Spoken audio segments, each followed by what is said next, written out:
How a poor orphan started a luxury watch brand, Rolex. Rolex is one of the most luxurious brands in the world, but did you know that Rolex's founder was a poor orphan runaway? This is the true story of how he managed to build an $8 billion luxury empire from such humble beginnings. After a few years of hard work, he became the pioneer of modern wristwatches and one of the most influential men in the industry. This is the story of how a poor orphan started a luxury watch brand, Rolex.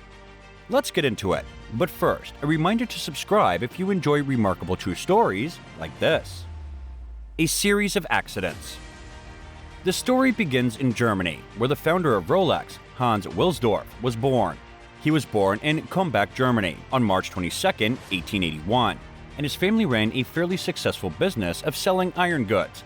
But after his parents' death, his uncle decided to sell his family business and use some of the money for their education.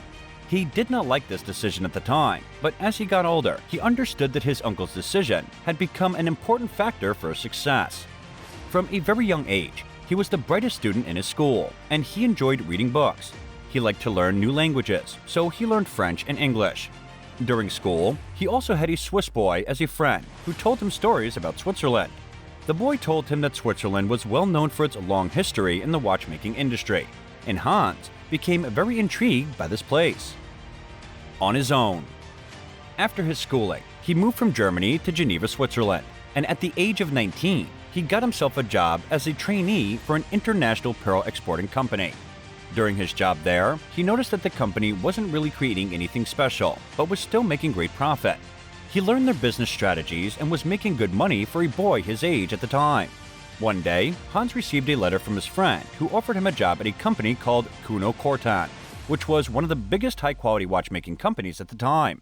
Therefore, he left his job in 1900 and moved to Kuno Cortan to follow his dreams. There, he was hired as an English correspondent and a clerk. But after only 2 years at Kuno Cortan, he went back to Germany and served in the army. Then, at 22, he moved to London to work for another company that made high-quality watches, and there he was responsible for a larger role in increasing their sales.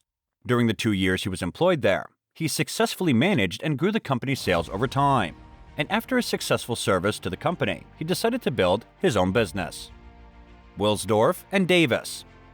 After that, with the help of his brother-in-law's investment in 1905, they founded Wilsdorf and Davis Limited. Then, they partnered up with a Swiss watch company and started importing their watches from the Swiss to England, placing them in watch cases. They also opened an office in Bienne, Switzerland, to facilitate his partnership there.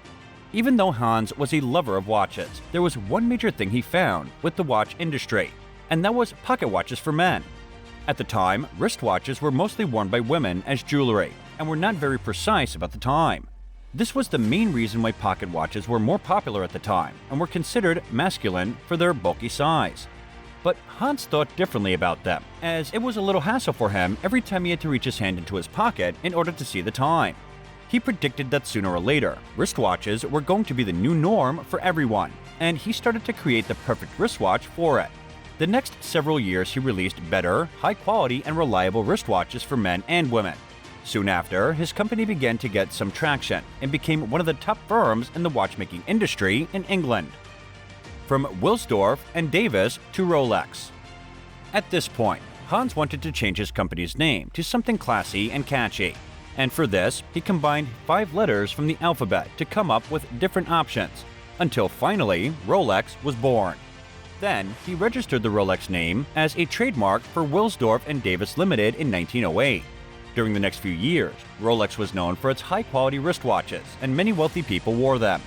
Then, the First World War broke out, and many businesses started to shut down, but not Rolex. This tragic event made Hans's company more famous because of its reliable wristwatches. Many soldiers were given Rolex watches because of their ease of use, and because they also helped better coordinate their attacks because of their precision on time. The company continued to flourish, and Hans opened big office spaces in London, and the brand became one of the most trustworthy brands for people to buy.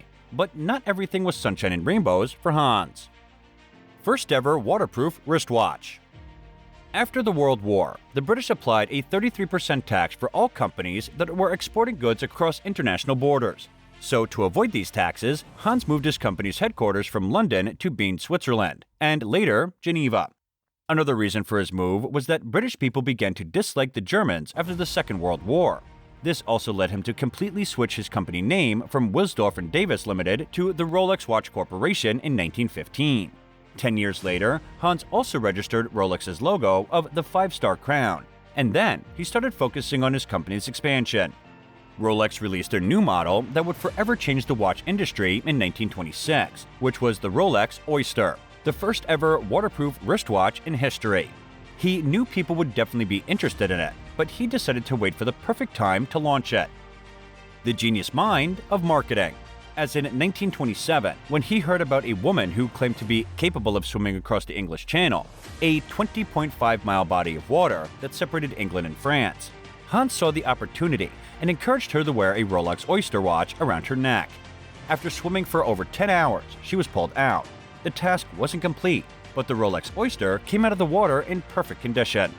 People went crazy for the watch, and this is the point where Rolex rose to international fame as a revolutionary watch.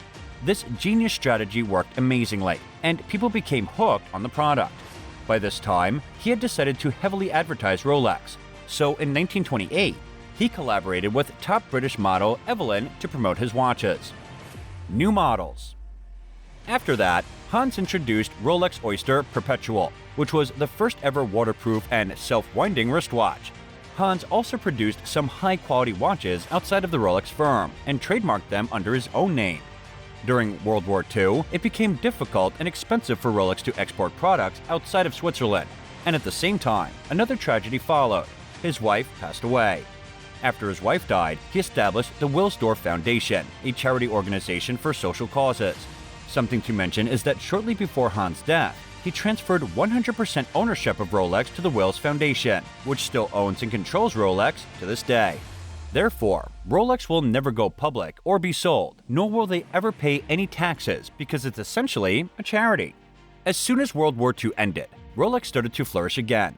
In 1946, Rolex had sold 50,000 certified Rolex chronometers, and in 1947, their sales reached 100,000 certified Rolex chronometers. Then they launched the Rolex Date just in 1945, the first waterproof self-winding wristwatch to indicate the date of the month on the dial. After some years, he launched another revolutionary model, the Rolex Day Date, which included the day of the week also. During the 50s, Rolex kept releasing a series of imaginative watches, and the most legendary one was the Rolex Submariner. This is the story of an orphan who died in 1960, and after his death, Rolex started to approach one of the luxury brands. Today, Rolex remains the most recognizable watch brand in the world. No doubt, his hard work and technical innovation have placed him on the list of one of the most influential men in the world. What is your opinion about his success story? Let us know in the comment box. And for more inspiring videos like this, subscribe to our channel.